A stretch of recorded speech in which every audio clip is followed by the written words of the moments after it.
Hello everybody, this is Raj and today I am with class 9 computer application chapter 3 values and data types. So in this chapter as you can see we are going to study about the values and data types, the concepts which are very much necessary for Java programming. So let's go on with the presentation.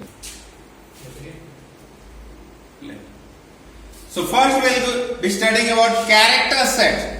And what is ASCII code? So character set is a set of alphabets, letters and some special characters that are valid in Java language. So in Java language, which all alphabets, which all character, which all numbers, some special characters, some symbol we are using, that is called the character set of Java language. And all these character sets are defined by Unicode character set. The character set what is defined in our Java language, that is called as Unicode character set, and all of them have a particular ASCII code. So all these character sets have got a unique ASCII code as well.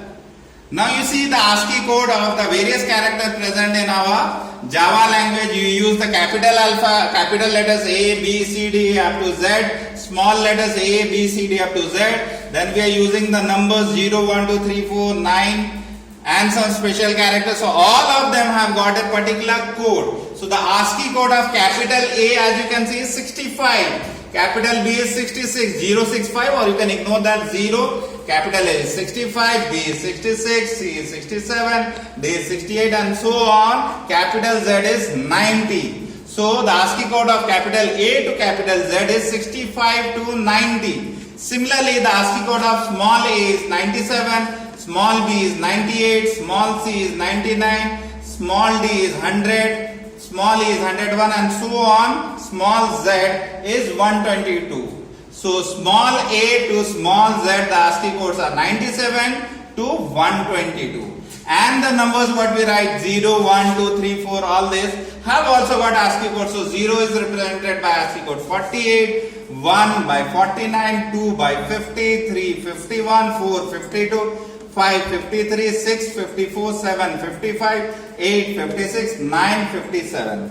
Apart from this, we just don't use only alphabets and numbers. We also use some special characters. We use plus, we use minus, we use space bar. So any type of special character have also got ASCII code. So very often we will be using space. So any type of space what you use in your Java language has got the ASCII code of 32. So any space is represented by ASCII code 32. So that is how this ASCII codes of the various characters which are present in Unicode character set.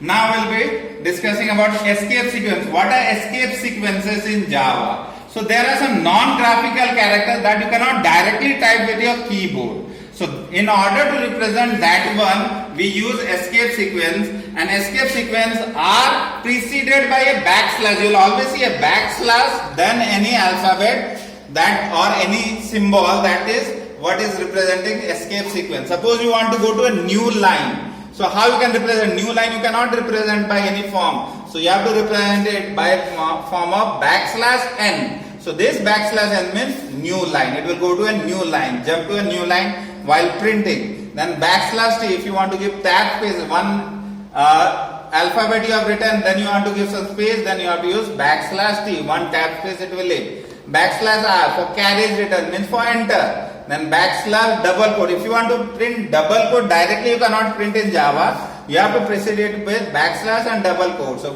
for printing a double quote. Then double backslash. Backslash for escape sequence. The second backslash for actually printing a backslash. So in this way you can use escape sequence for printing or displaying of non-graphical characters.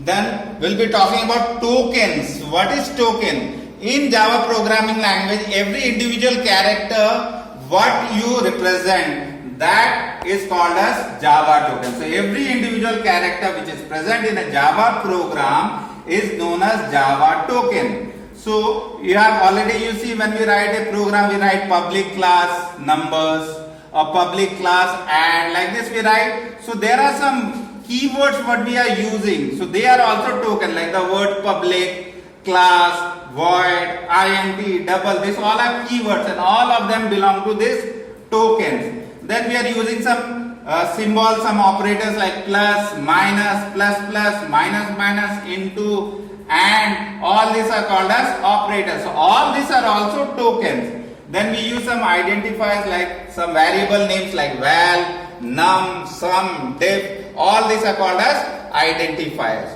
Then we are using some fixed numbers or fixed data which do not change, so they are called as literals or constant, like 55, 100, minus 5.2, this all are called as literals. Then we are using some symbols like parenthesis, then curly bracket or braces, then square bracket, all these are called as punctuators. So all these things belong to, these are the individual character which are present in Java program. So all this will come under the category of tokens. All these are called as tokens. Now you see, if we categorize the tokens, they are categorized as 5 types. What are they? They are, first one is identifier, second one is keyword, third one is literals or constant. Another name of word token literal is constant.